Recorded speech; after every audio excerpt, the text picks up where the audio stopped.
¿Qué onda, queridos abogados? ¿Cómo están? Ya estoy listo para empezar el tema, pero estoy cansado. Después, en esta investigación, me empezaron a salir un montón de anuncios de cultos y ya estoy harto, ya no sé qué hacer.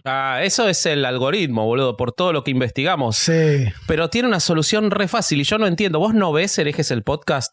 Hace 2 semanas me hiciste una recomendación que es utilizar NordVPN y no lo haces vos. NordVPN es perfecto para esto porque vos haces tus búsquedas utilizando el VPN y entonces no queda registro de todo lo que buscaste antes y el algoritmo no puede recomendarte esas estupideces. Entonces vas a mantener un algoritmo sano utilizando NordVPN. Así que no sé qué estás esperando. Además, estás de suerte, vieja, porque NordVPN ahorita tiene una oferta exclusiva visitando nordvpn.com/herejes para obtener un gran descuento en tu plan NordVPN y además te da la protección contra amenazas gratis y 4 meses adicionales.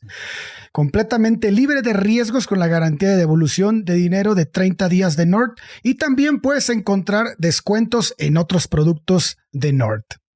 Uy, pues voy a ver qué ofertón se me pega y voy a aprovechar la promoción. Venga. Excelente. Sonoro.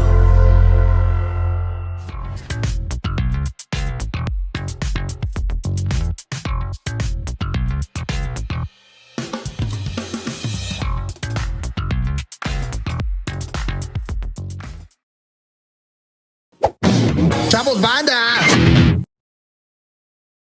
Dale, Bobby, cuando quieras. ¿Qué tal, mis estimados herejes? Bienvenidos a Herejes, el podcast, un espacio para conocer y discutir tópicos históricos, científicos, filosóficos, de actualidad y cultura popular desde el pensamiento crítico y la evidencia disponible, intentando siempre notar el humor y el punto medio. Amigos, seguimos en octubre y como es octubre, les traemos un tema hiper terrorífico. Hoy sí la vamos a pasar mal. Pero bueno, continuemos. ¿Cómo estás, querido Alejandro Vázquez Azpilicueta, mi querido Vasco? Estoy con lo justo. O sea, si logro grabar hoy el episodio es un milagro. No sé si me ven los ojos. Esto no es droga, esto es... Parece como un rechazado del cast de Trainspotting en este momento. Sí. No. Lo que vengo tosiendo se me salen pedazos del pecho. Así que si logro grabar esto es un milagro. Y con el episodio simbólicamente hoy se nos van a romper pedazos del pecho. Quiero que sepan que mi tema, por lo menos mi parte del guión, casi me hace llorar. A mí, que todo que el mundo no tiene dice que sentimientos, sí, que eso. tiene el alma hecha piedra. Eso dicen, no es verdad, pero eso dicen mi mujer, mis padres, mis hijos. Cero sentimientos, Vasco. Sí, exacto. Entonces, nada, creo que uno de los episodios más duros que nos tocó, pero hay que contarlo porque muchas veces se habla de el mundo árabe y entonces los católicos dicen que por qué cuando los criticamos a ellos no criticamos al mundo árabe, que también lo criticamos, y estos son los tipos de temas que te dan la pauta de cómo sería el mundo si lo manejaran los católicos. Si tuvieran el poder real, si fueran teocracia, serían como lo que vamos a contar hoy. Estoy de acuerdo. Totalmente. Pero no te adelantes. Es entender el contexto de todo eso. Sí, no te adelantes. Ya iremos a eso. Hablando de cosas duras, te voy a presentar al padre Carras de este exorcismo llamado Herejes el podcast. Alejandro. Me voy a aventar por la ventana, espérame. Sí, güey. Si de repente se le van a ver los ojos amarillos así y se va a aventar a la verga. Siempre me confundo. ¿Carras es el que se termina muriendo o el viejito? Es el joven. Carras es el joven. En realidad los dos se mueren, ¿no? Sí, se avienta por la escalera y se va por las... Claro. Sí, güey. Sí, no, pero Carras es el más joven. Sí. ¿Qué pedo, mi Bobby? ¿Cómo estás, güey? Qué bueno que tú no te aventaste por la escalera en tu paso por el seminario. No, si es que viste algún exorcismo que son 100% real, no fake. A muchos güeyes se los aventaron en la escalera, pero no. Claro. Él vio varios insorcismos, no exorcismos. ¡Ah, la madre! Y era un seminario, no un seminario. ¡Ay, no! Qué cosa horrible. Bueno, vayan a Patreon si quieren saber sobre el seminario. Alejandro lo ha contado en más de una ocasión. Sí, vayan a Patreon. Oye, tema de mierda, güey. Tema de mierda. Sí, güey. Horrible. Pero hay partes interesantes. O sea, el cómo funciona Irlanda como país a mí se me hizo bastante interesante. Creo que a mí me tocó la parte más tranquila. Vamos a contarle al público antes de que empiece Bobby que nos robamos con permiso. Sí. Nos robamos con permiso un gimmick, un truco de Leyendas Legendarias y del amigo Borre, que acá les vamos a pasar la certificación del permiso. Sí, corre certificación. Quiero mandarles mi autorización para que usen los pinches datos de Leprechauns. Les puedo dar un dato del Leprechaun, que es que los Leprechauns hacen que se te ericen los pezones de por vida, güey. Por eso Jennifer Aniston en Friends. Bueno, entonces con esa bendición de mi querido Borre, continuamos con el episodio. Amigos, hoy vamos a hablar de los conventos de monjas en Irlanda y todas las atrocidades que hicieron. Pero antes de empezar a hablar de monjas, hay otro tema con el que tenemos que empezar, que es el catolicismo en Irlanda. Y esta es una parte del país que es integral, porque han habido muchísimos conflictos. Seguramente usted ya conoce alguno, pero mire, todo empezó así. Allá en el siglo XI, después de haber invadido Inglaterra y tomado el trono, los normandos deciden también invadir Irlanda. Enrique II, con la autorización del Papa Adriano IV, fue a Irlanda en el año 1171 y tomó grandes porciones de la isla. El año que viene se funda el señorío de Irlanda, en donde el señor de Irlanda era también el rey de Inglaterra. Esta era una posesión papal, o sea, Enrique II había tomado la isla para el Papa. Entonces, claro, no para el reino, sino para el Papa, y él era el señor. Correcto. Ajá, el que se encargaba de administrarle al Papa ese terreno. Sí, entonces en ese momento comienza un periodo de cientos de años de dominio inglés y católico, sobre todo, que más adelante se volvería un dominio británico sobre Irlanda. Ahora, qué fuerte, ¿no? Cientos de años diciéndole a la sociedad que ellos eran posesión del Papa católico. Sí. O sea, era un territorio del Papa. ¿Cómo no? O sea, empezás a ver rápidamente la influencia del catolicismo en Irlanda, ¿no? Sí. Lo que empezó a pasar es que este dominio inglés y más adelante británico empezó a perder fuerza, ¿no? Pero lo que no perdió fuerza fue la religión. Esta se convierte en la religión más practicada en toda la isla y hasta que los ingleses van perdiendo territorio y se quedan en un territorio que es conocido como The Pale. Aún así, les digo, la religión era la más vigente en la isla. En el siglo XVI viene la Reforma Protestante, ya hemos hablado de ella, en donde varios países europeos decidieron formar una rama nueva del cristianismo que se alejara del control del Vaticano y del catolicismo. Pero eso deja a Irlanda en una posición rarísima, porque pues técnicamente no era un territorio británico ni inglés, era un territorio papal. Pero claro, nuestro chavo Enrique VIII en 1542 dice: yo soy rey de Inglaterra también, mano. ¿Cómo ven? De Irlanda. De Irlanda. ¿Qué pedo conmigo? No puedo.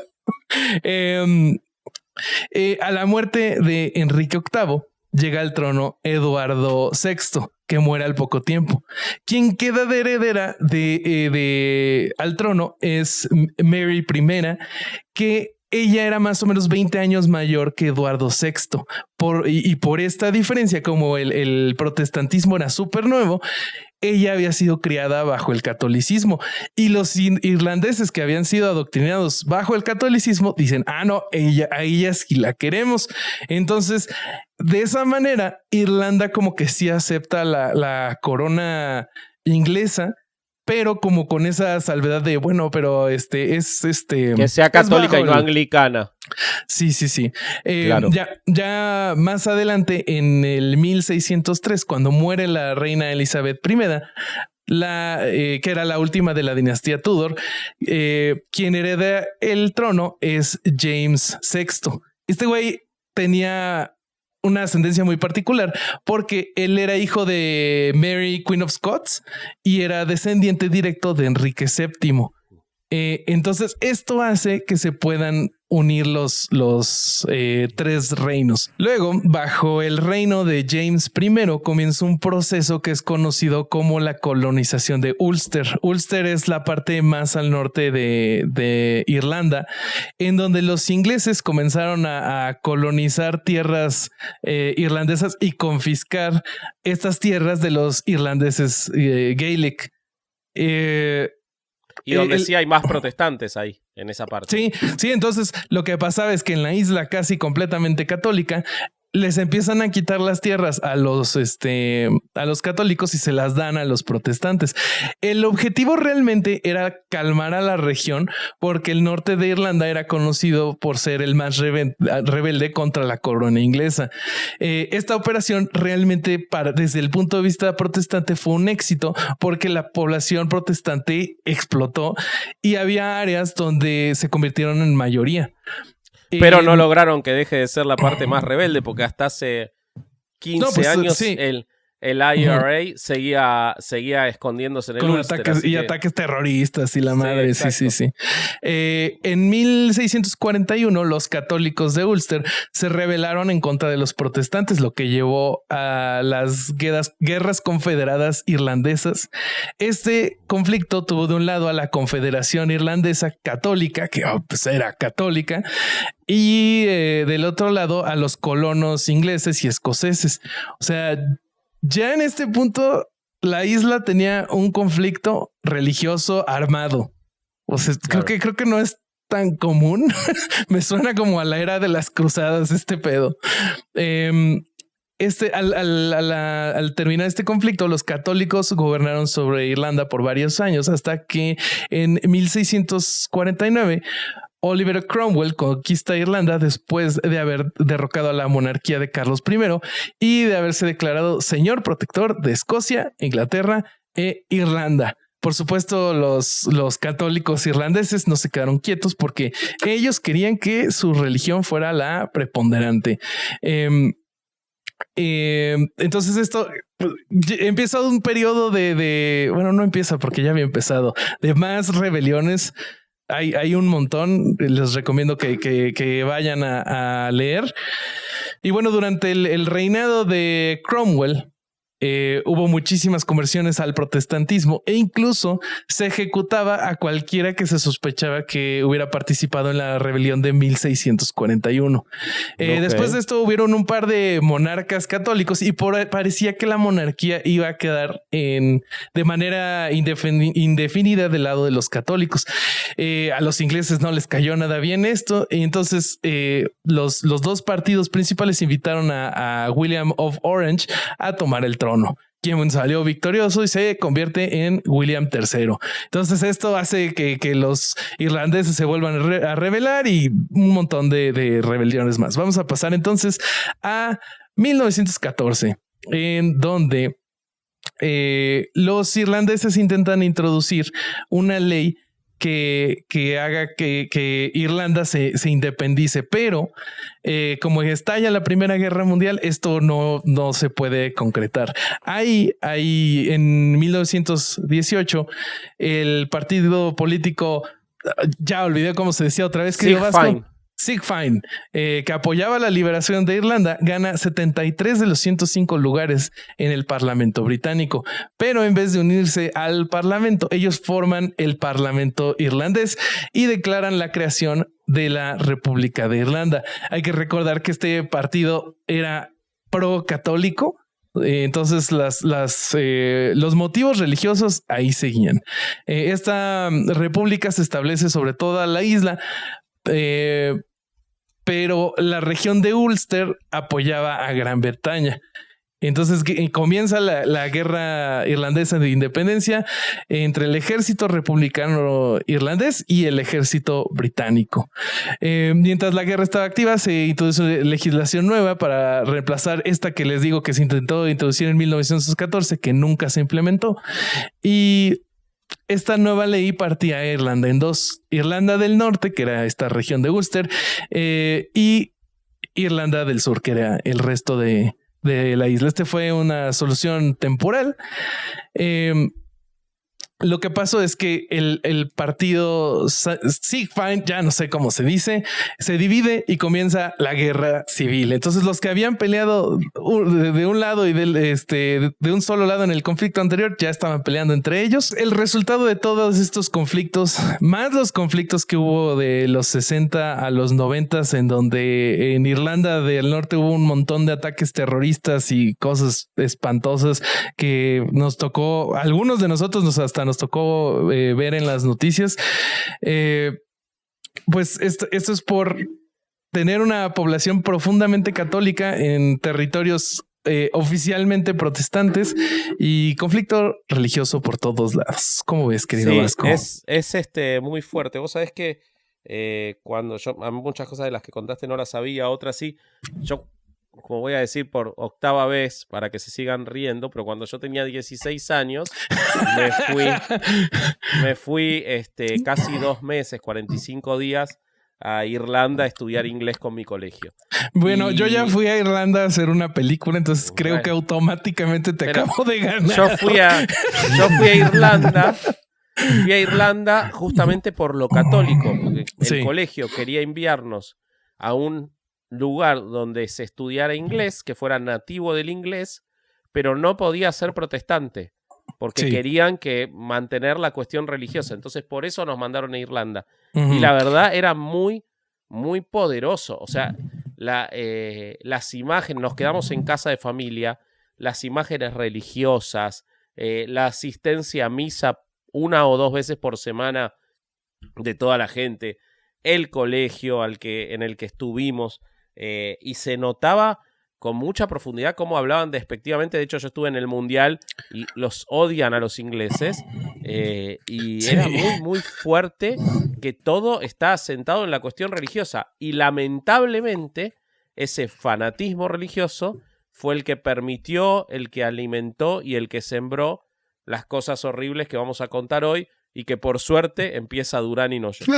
Justo para que se den una idea del tamaño de conflicto que tienen, en la investigación yo me topé que al día de hoy en Belfast todavía hay muros de los que separaban a las comunidades protestantes de las católicas, unos muros altísimos para evitar que entraran en conflicto directo.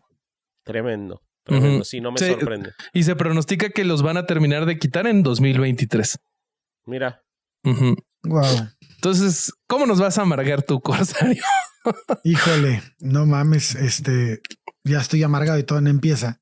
Toda esta historia de Irlanda nos permite entender por qué y cómo funcionaba la cultura y cómo la religión era parte de la cultura.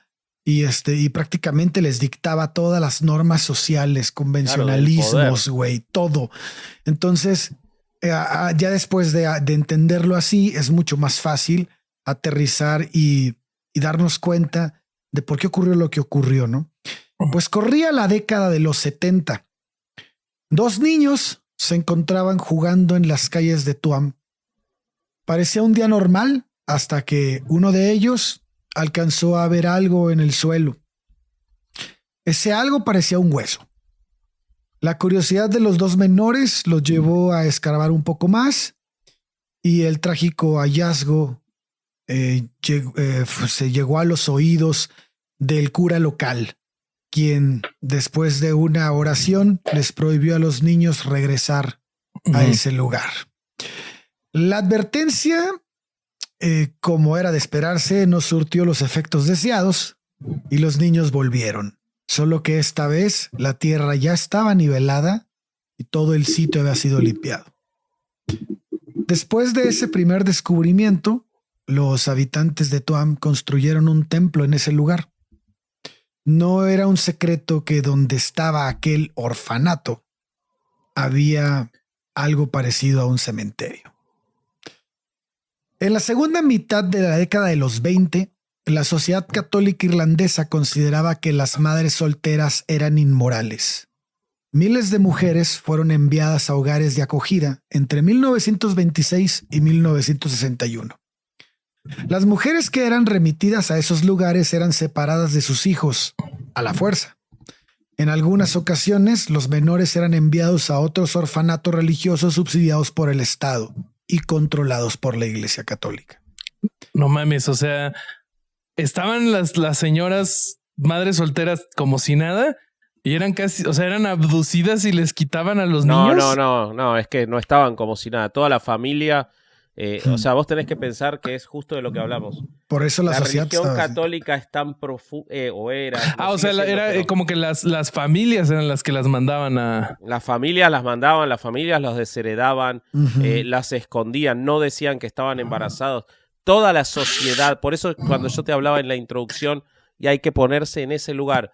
Irlanda funcionó como una teocracia del catolicismo durante muchos años. La influencia de la construcción social de Irlanda es fue a partir del catolicismo. Hoy, ustedes piensen que recién en los últimos 10 años hay migración en Irlanda. Irlanda era un país que cuando se formó la Unión Europea tenía 0% de inmigrantes, hoy tiene el 15% de la población. Sí. El cambio cultural de Irlanda en los últimos 20 años es fuertísimo, pero Irlanda era una teocracia católica. Sí. Si bien era una república y todo, por supuesto, lo estoy diciendo simbólicamente en cuanto al poder cultural que tenían. O sea, nunca una madre soltera iba a estar tranquila en su casa. Y Ale no está hablando ni siquiera de la madre soltera. Está hablando de la embarazada. Sí. No llegaba ni a ser madre. Sí. ¿Okay? No seas mamón, pues yo creo que es buen momento para decir que los Leprechaun o los duendes irlandeses son pequeños seres mágicos del folclore irlandés y son ilustrados a menudo como pequeños seres barbados que hacen travesuras. No me esperaba la música. Bueno, seguí, Ale, por favor. Sí, gracias. Pues sí, este vínculo iglesia-estado lo hemos visto en repetidas ocasiones. Lo vimos en Canadá, lo hemos visto en Ruanda, lo hemos visto en muchos lugares, ¿no? Y bueno, pues esto no es algo que deba asombrarnos por lo repetitivo que es, pero sin duda es algo que no deja de ponernos a un rato a pensar, ¿no? De cómo funcionaba o cómo funcionaría, como dijo Vasco, un estado que fuera controlado por la Iglesia Católica. Bueno, pues uno de esos lugares, de esos orfanatos, era la Casa del Buen Socorro, mejor conocida como The Home. Estaba ubicada en el condado de Galway, en el oeste de Irlanda. Y este es un lugar muy pequeño y tranquilo. Pues pareciera que nada malo ocurría ahí. Idílico. Sí, pero un secreto que se guardó durante muchos años, que fue tan macabro que hoy en día nos sigue erizando la piel, estaba por descubrirse. Verga, siento que mis datos de duendes se van a acabar rapidísimo. Guardalo, que lo mío viene peor. Sí, lo mío está leve, güey. Lo mío está leve. Al lado de lo de Vasco, güey. A ver, dale. No importa cuándo escuches eso. No importa qué contexto. Sí. Los menores acudían a las escuelas locales, pero al mismo tiempo eran discriminados por toda la población. Con frecuencia, los niños externos se burlaban de ellos y les regalaban piedras envueltas en papel con el que envolvían los dulces. Estaba prohibido jugar con ellos. Dentro de la casa, la situación no era mejor. No existía ningún cuidado de la salud. Una pequeña infección podría significar la muerte. La malnutrición y las gripes eran sumamente peligrosas para ellos. Como muchas veces hemos sido testigos, las ideas impuestas por la religión católica son más peligrosas que muchos conflictos armados. Lo sabemos porque, al final, muchas veces cobran más vidas. Una persona que recuerda cómo fueron tratados estos niños es Catherine Corliss, una historiadora local que pasó su infancia siendo testigo de cómo funcionaban las cosas en ese lugar. Gracias a ella sabemos lo que ocurrió en Tuam. Después de descubrir 796 certificados de defunción de niños que iban desde semanas de nacidos hasta los 9 años, que indicaban como causas de muerte enfermedades graves como la viruela, pero también otras fácilmente curables como una laringitis y abscesos. Los cadáveres de 796 bebés y niños fueron arrojados a una fosa séptica. El hogar de Tuam fue una de las 10 instituciones donde la Iglesia Católica albergó a unas 35,000 mujeres caídas. Mujeres caídas era el nombre que recibían aquellas mujeres que estaban embarazadas o eran madres solteras. Sí, fallen en inglés por la vinculación que tiene con lo religioso el término. Claro. En cuanto a que salieron del sendero del Señor, ¿no? Caídas porque cayeron en las manos horribles del catolicismo. Qué asco. Ahí cayeron todos porque ¿quién es? O sea, eso es lo importante. Quienes las obligaban a estar ahí, quienes permitían eso también estaban caídos. Sí, o sea, muchos eran víctimas y victimarios. Hay algo que yo estuve pensando cada que estaba leyendo esta mierda, güey, que, híjole, qué difícil, güey. Pero es increíble cómo la iglesia ya tiene estructurado este discurso, ¿no? Uh-huh. Nosotros no sabíamos. Sí. No estaba en nuestras manos. Ellos tenían el control de la Iglesia Católica, no sabía nada de lo que pasaba ahí. Es que el contexto es otro. O sea, no puedes decir que no sabías nada porque, ok, supongamos que la Iglesia Católica no tenía registros, entre comillas, de lo que ocurría en los orfanatos. Sin embargo, toda la educación, toda la ideología, todas las reglas, todo el dogmatismo, todo cómo funciona el catolicismo, había creado una sociedad que tuviera como resultado esta catástrofe. Pero aparte, y no te puedes deslindar de eso. En un país en el que pelearon con armas por el catolicismo, como contaba Bobby. Entonces, eso está guardado. Pero además, Ale, yo no sé si vos quizás lo vas a contar ahora más adelante, sí. Pero es importante ponerlo en contexto. Yo lo iba a contar en mi tramo. Dime. Vos estás dando el pie perfecto cuando decís la iglesia tiene entrenado. ¿Vos obtuviste oportunidad en tu investigación de ver quién era el arzobispo de Irlanda en ese momento? Creo que lo tengo el anotado. Que mandaba todo esto. El arzobispo de Irlanda en ese momento era John Charles McQuaid, que era el que daba todas las indicaciones de cómo, el que fundó, y él daba todas las indicaciones de cómo tenían que funcionar estas casas de acogida para las madres solteras y para los niños, y todo lo que ocurrió después que vamos a contar. Este hombre está considerado el hombre más poderoso de la historia moderna del catolicismo en Irlanda. Terminó sus días teniendo que renunciar por acusaciones de abuso sexual a menores. Hijo de su puta madre. Entonces, estamos hablando... ¿Sabían que los duendes irlandeses tienen fama de ser gruñones y malhumorados? Gracias, Bobby.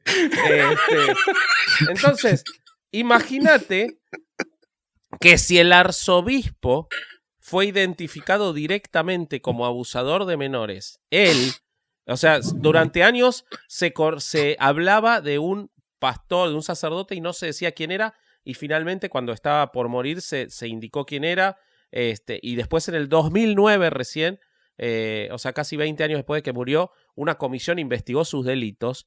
Este era el director de todo eso. O sea, ¿qué podés esperar de la moralidad del resto? Pero bueno, nada, seguí adelante.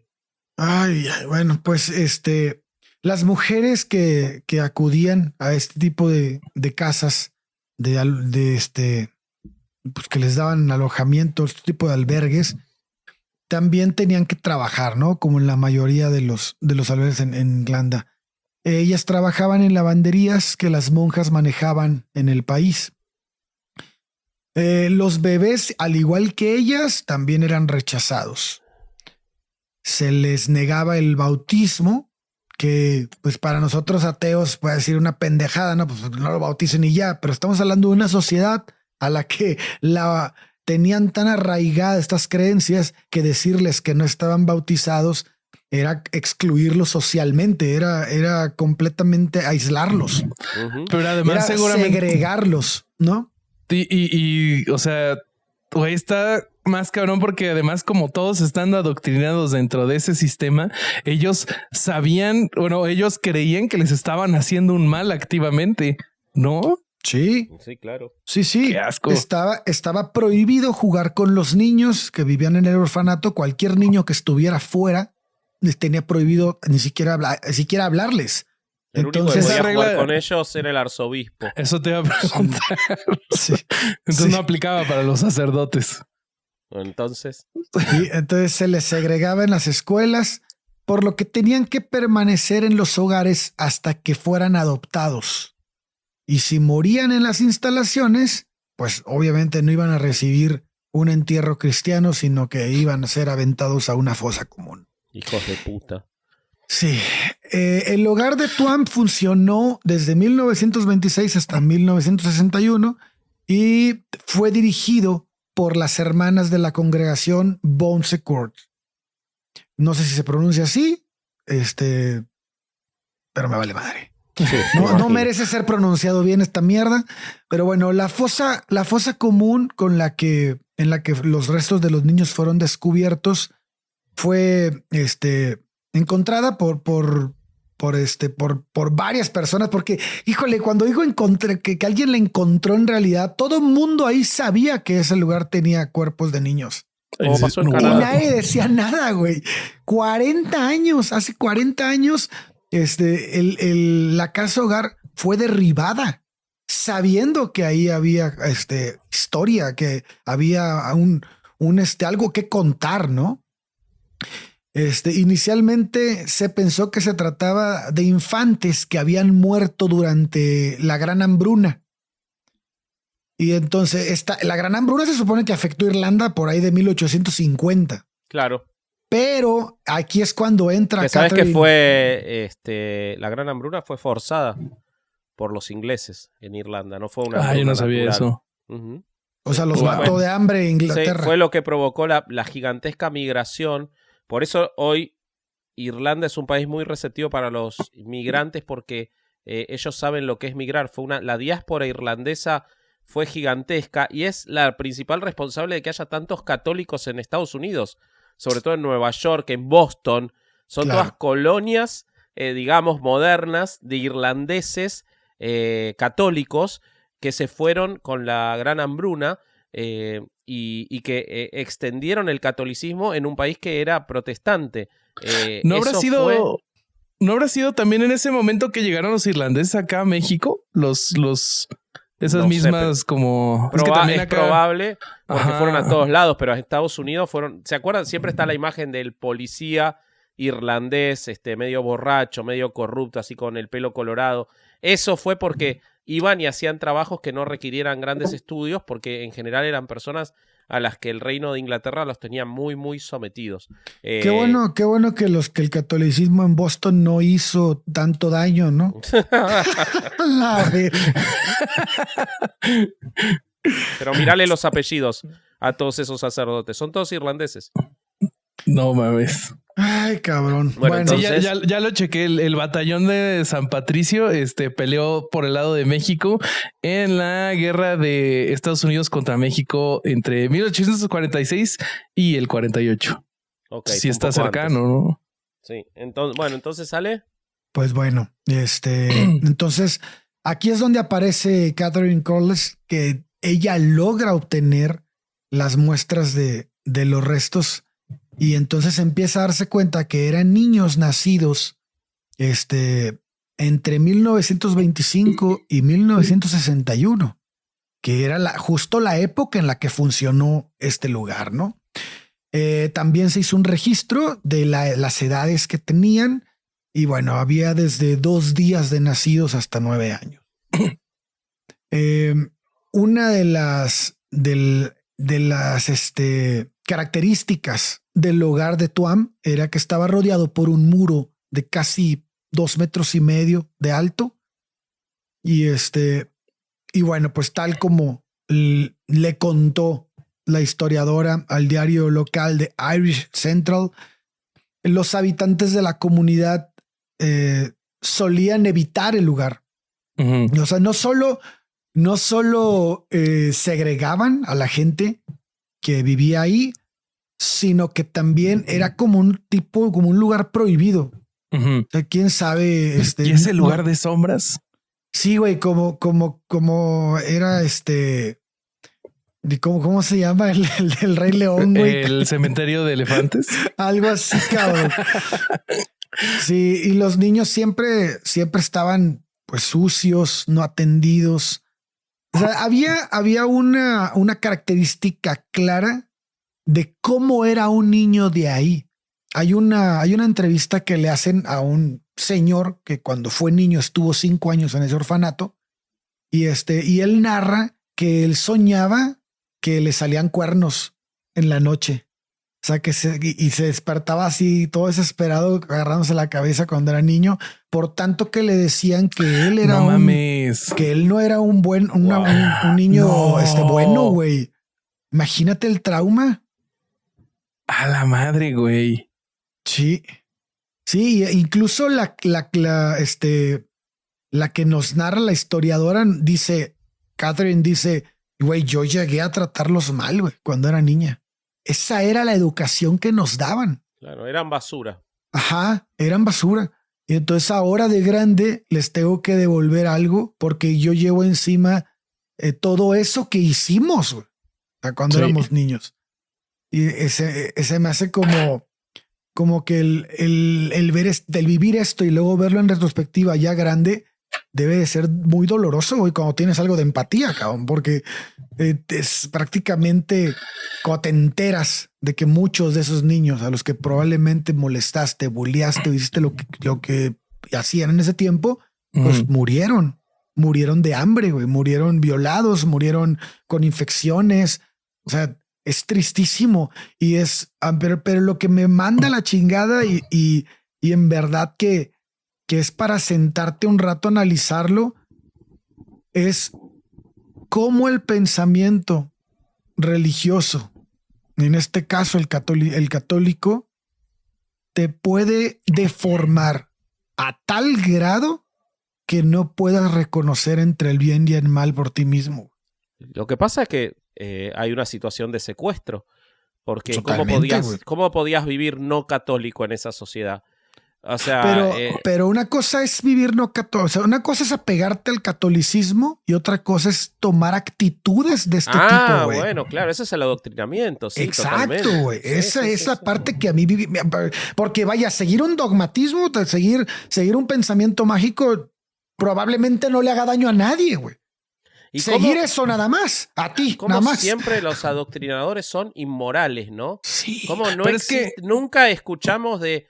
Mirá esta sociedad, cómo está conformada por personas que, bueno, tienen un pensamiento de panal, pero es espectacular el pensamiento. No, porque el pensador que no es malintencionado, que no es inmoral, nunca va a tratar que todos los demás piensen como él, sino por el contrario, que sean críticos. Entonces, siempre que vas a tener estas sociedades adoctrinadas, son para el mal, para la inmoralidad, para el daño, para el dolor de otros. Pero es que además, cuando están estas situaciones de adoctrinamiento así de fuertes, la figura de autoridad siempre pretende colocarse en una posición de infalibilidad, ¿no?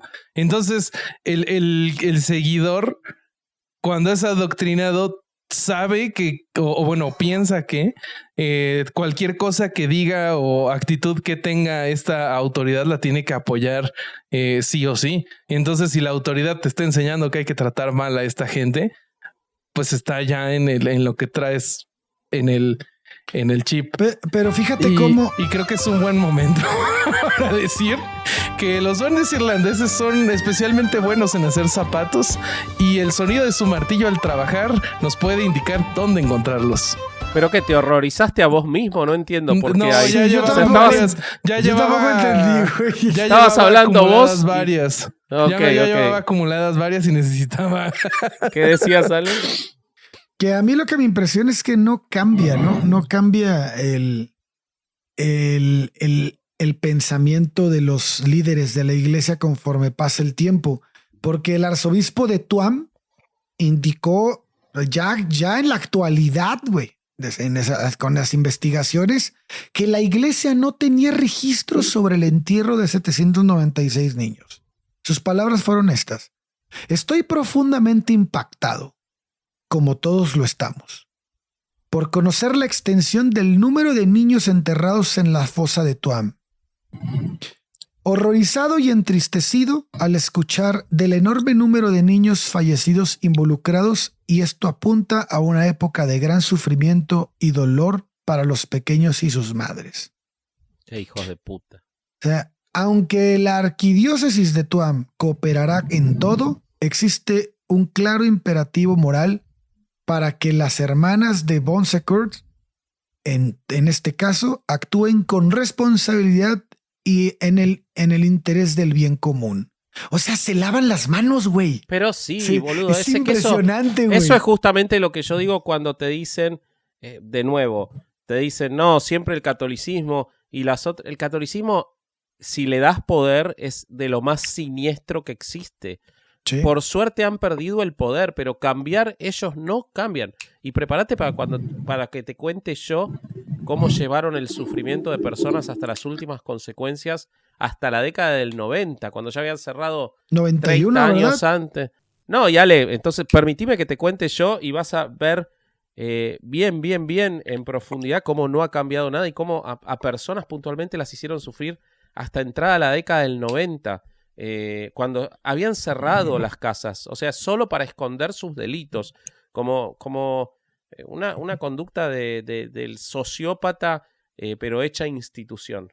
Yo les voy a hablar, y prepárense, agárrense en el público si quieren tomar un vaso de agua o cortar un ratito y ver un capítulo de Seinfeld o algo, porque viene fuerte. Para quienes hayan visto la película Filomena, que hace un par de años estuvo nominada a muchos Oscars, van a conocer una parte de la historia. Y lo más trágico es que dentro de todo, la historia de ella no salió tan mal como miles de otras. Pero lo que les voy a hablar es sobre el hogar para madres y bebés John Ross, también de Irlanda. Abrió más o menos en la misma época, también a cargo del mismo arzobispo, en el año 1931 en Rosscree, y cerró en 1969. O sea, su actividad fue relativamente corta, 38 años. Tengamos en cuenta que hasta la década del 50 la adopción no estaba permitida en Irlanda de los niños huérfanos, entonces al principio... y eso es determinante para estas casas porque al principio era donde se quedaban esos niños hasta cumplir los 18 años y luego pudieron ser dados en adopción. Pero muchos no tuvieron ese destino. Bueno, era una de las casas que estaba administrada por la Congregación de los Sagrados Corazones de Jesús y María, y durante el tiempo que existió ingresaron, se calcula, 6.414 mujeres y nacieron allí 6.079 bebés. Los registros del lugar muestran que el lugar se estableció para madres solteras en la zona de Tipperary y en los condados vecinos de Laois, Kilkenny, Clark, Limerick y Kildare. O sea, zonas bastante populosas de Irlanda, del Eire. La edad promedio de las mujeres que ingresaban era 22 años. La mayoría de ellas dieron a luz en la abadía de John Ross. Alrededor de casi un 90% dieron a luz en la abadía. La cantidad de días que pasaban ahí, ahora va a haber una explicación de por qué, era altísima. El promedio era 433 días. Es decir, no es que daban a luz y se iban, pasaban más de un año ahí de promedio. La gran mayoría de las mujeres, alrededor de un 97%, estaban allí por un primer embarazo, y algunas que terminaron quedándose hasta 4 años. Para ponerle un contexto más claro a lo que pasó en esta abadía del terror y del horror, les voy a contar el caso de Philomena Lee para quienes no lo conocen. Este caso yo lo estoy contando a partir del relato del periodista que hizo toda la investigación, que le permitió a Philomena finalmente conocer su historia. Martin Sixsmith se llama este periodista, y yo lo que voy a leer, lo que voy a ir contando son tramos de su investigación que permitió a Philomena dar un cierre, no el que ella hubiera querido, pero darle un cierre a su historia. Bueno, Filomena lo buscó mucho a Martin porque él era un periodista de investigación muy independiente en la Irlanda católica, que ya había investigado abusos de la Iglesia Católica. Logró encontrarlo cuando ella era una mujer de ya cerca de 60 años y le contó su historia. Le contó que había dado a luz en el convento a los 18 años. Ella había conocido a un joven, acababa de salir de la escuela del convento ella, para que vean el contexto de cómo en todo está involucrado la Iglesia. Ella, cuando tenía 6 años, se le muere la madre. Y el padre, que no sabía cómo criar a un chico, la mete en un convento. Se queda de los 6 años hasta los 18 en un convento de monjas y sale sin tener la menor idea de educación sexual, de vinculación con un joven, de nada. Entonces sale, conoce a un chico y queda embarazada. O sea, la Iglesia es responsable de ese embarazo, ¿entendés? No le dio la educación necesaria, cosas que siguen pasando hoy. Hoy la Iglesia se sigue oponiendo a la educación sexual.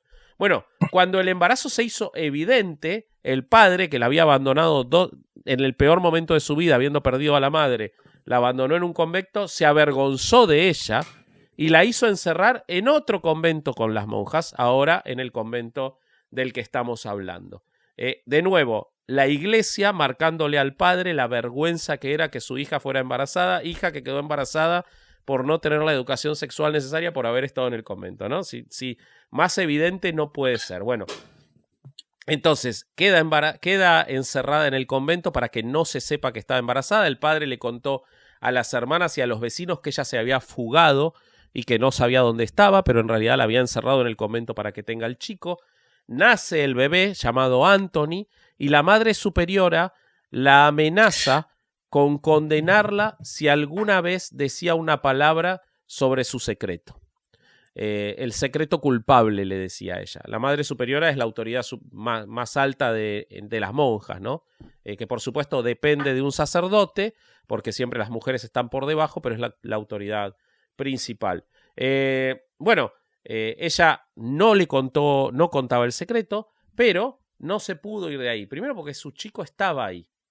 Entonces ella vivía en la intimidación de haber sido madre soltera, pero tenía a su nene. Entonces ella podía ver al bebé sabiendo que en algún momento se lo iban a sacar y se lo iban a dar en adopción.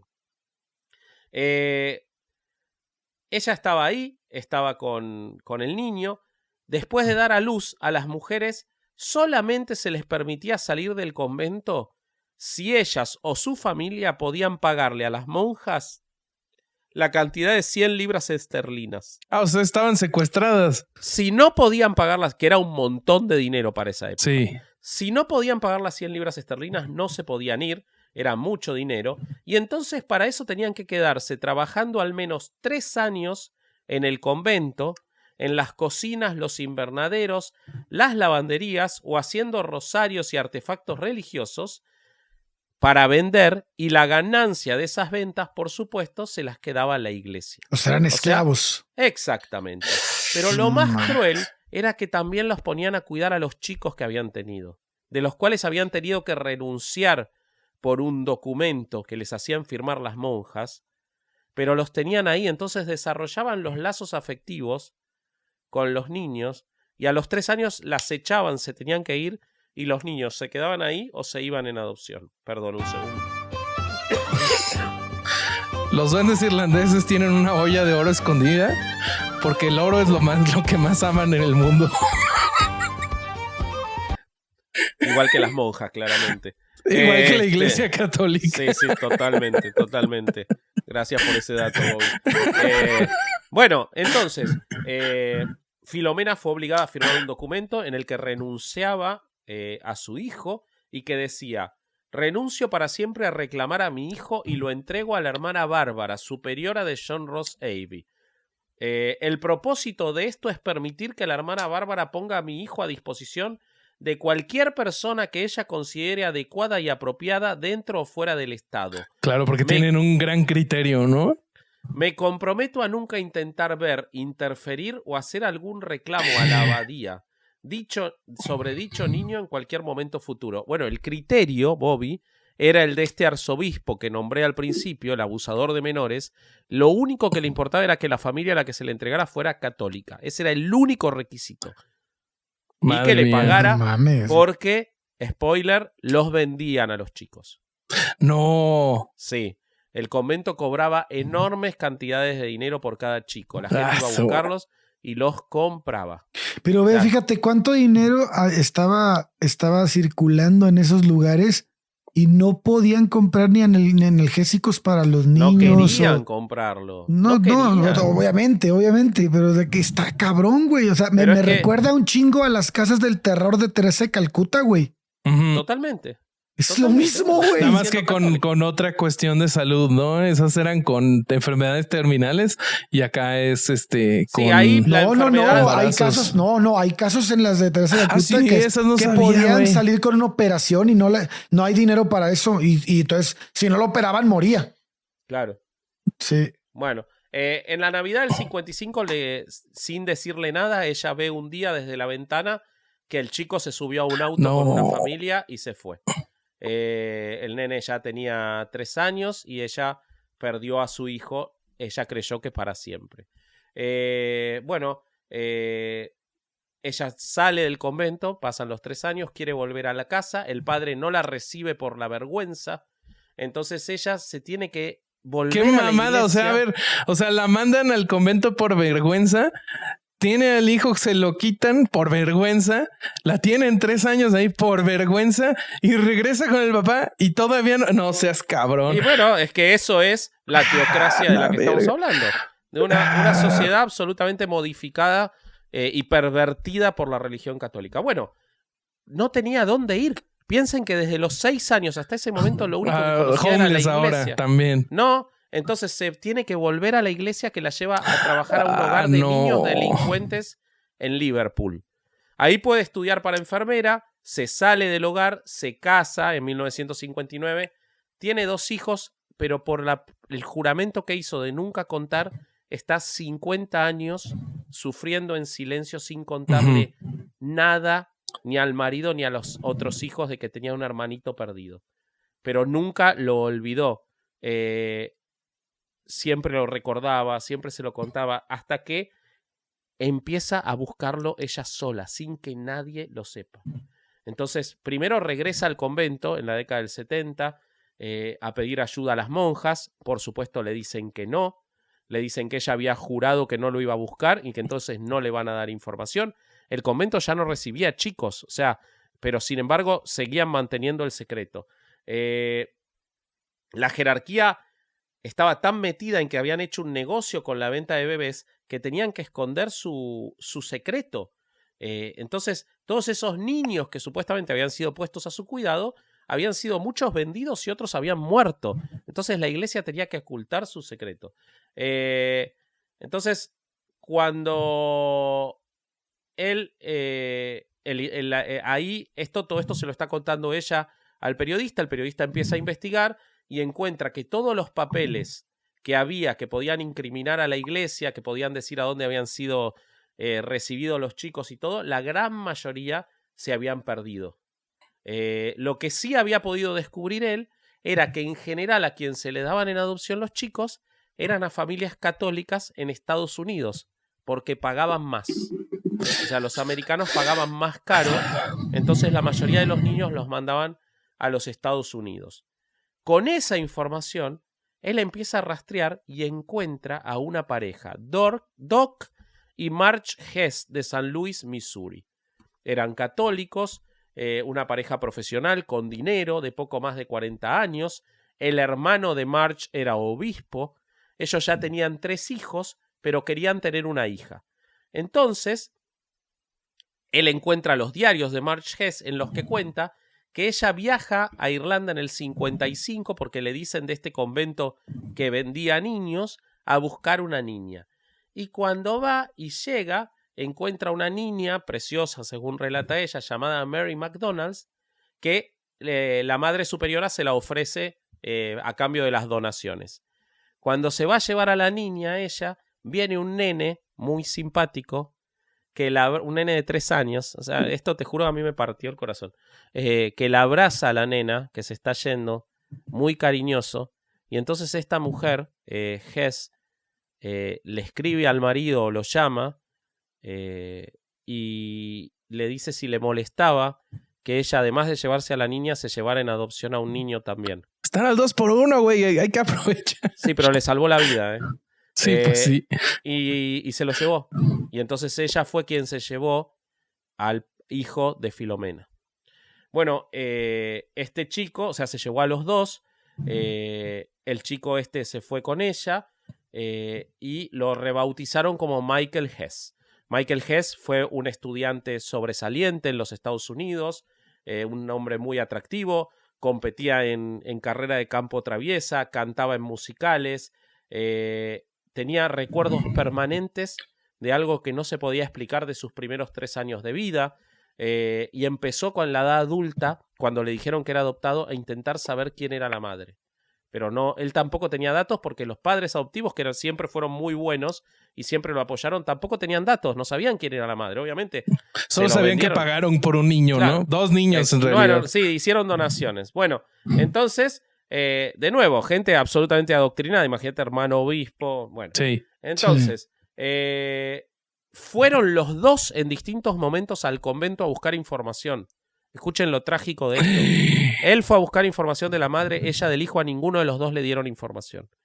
No les dijeron nada. ¡Hijos de puta! Bueno, Michael se educó, se convirtió en un abogado muy exitoso, se metió en la política, en el Partido Republicano, llegó a dirigir la estrategia electoral del partido en la época de George Bush padre. Cuando George Bush padre fue presidente, él era su principal asesor legal. Wow. Pero tenía un secreto. Michael era gay en los 80 en los Estados Unidos. Uy, automáticamente entonces, una desgracia para el Partido Republicano. No, lo vivía a escondidas. Sí. Su sexualidad era permanentemente objeto de burla, digamos, sí se sabía. Entonces él lo vivía a escondidas. Llevaba una doble vida en la que fingía tener mujeres y todo. Entonces esto lo hacía sentirse alejado de todos. Además tuvo muchas relaciones clandestinas trágicas, y en todo esto buscaba a su madre. En el 77 volvió a viajar, en el 93 volvió a viajar para tratar de encontrar a la madre, y se lo negaron. Para el 93 Michael ya tenía HIV, que se lo había contagiado en una relación clandestina, y se estaba muriendo. Si logras capturar a un leprechaun y lo amenazas con violencia física, te puede indicar dónde está su olla de oro. Pero son muy inteligentes y te van a intentar distraer para poder huir. Güey, está bien alta la música, güey. Bien metido, bien metido. ¿En serio? Bueno, ¿y eso que le bajamos, güey? Sí, le bajamos. Bueno, volvió en el 93 ya enfermo, se estaba muriendo, no le dieron información, pese a que la familia de ella vivía en el pueblo al lado del lugar. Nada, él se puso en una relación con Pete, que intentó llevarlo de vuelta a buscar, pero él ya estaba muy deteriorado. Lo último que le pidió a las monjas cuando viajó y le volvieron a negar en el año 93 información sobre la madre, era si le permitían que lo enterraran en el convento y poner una lápida con todos sus datos para que si la madre lo estaba buscando, lo pudiera encontrar. Finalmente Michael murió, y Filomena lo pudo encontrar gracias a este periodista y gracias a su búsqueda incesante, y pudo encontrar la lápida de su hijo.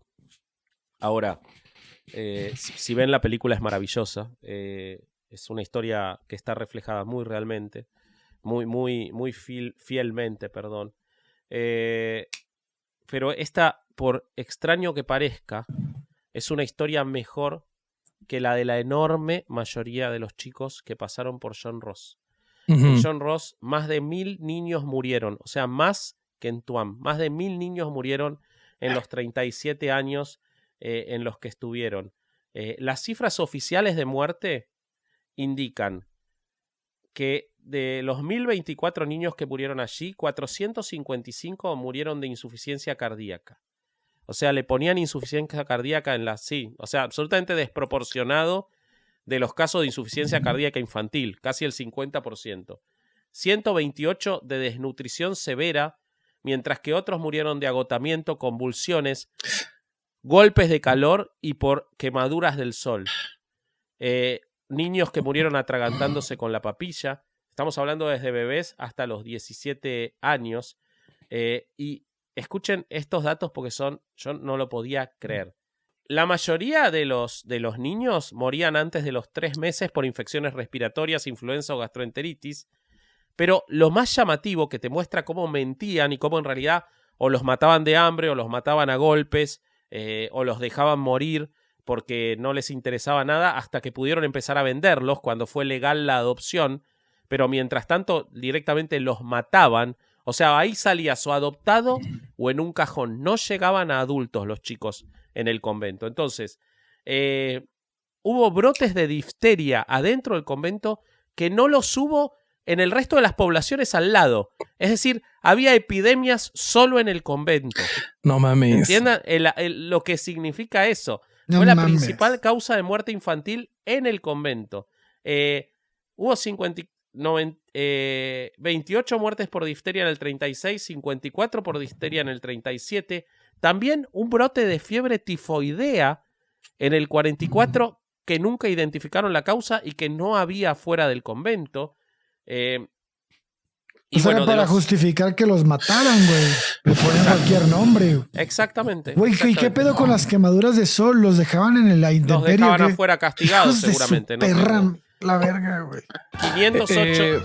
Un duende irlandés también te puede conceder 3 deseos en vez de entregarte su olla de oro.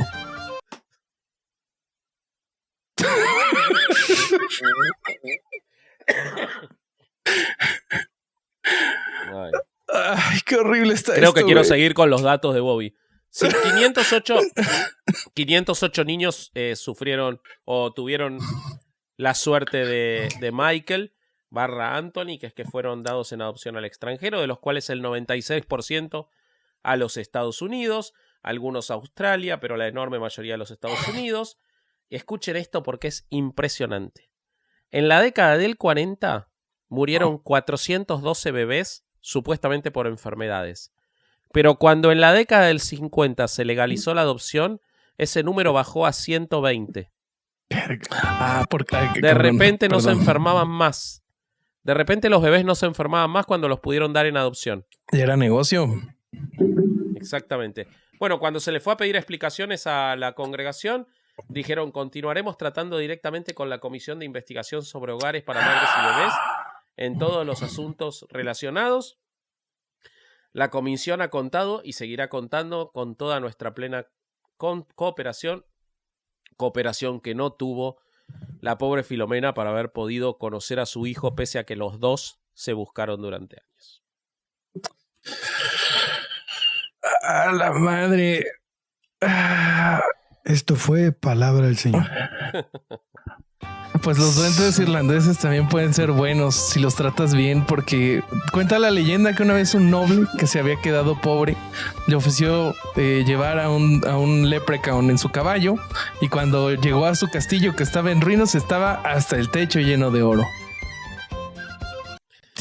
De nuevo, gracias al querido Mario López Capistrán Borre por habernos prestado la posibilidad de contar datos, porque hubiera sido insoportable esto. Sino a mí me hiciste reír, Bobby, gracias por eso. Y bueno, ya está. Al corsario no lo logré hacer reír. El corsario sí, está se rió, tan sumergido en su propia miseria que... Por lo menos lograste que no llore, creo que es algo. Sí.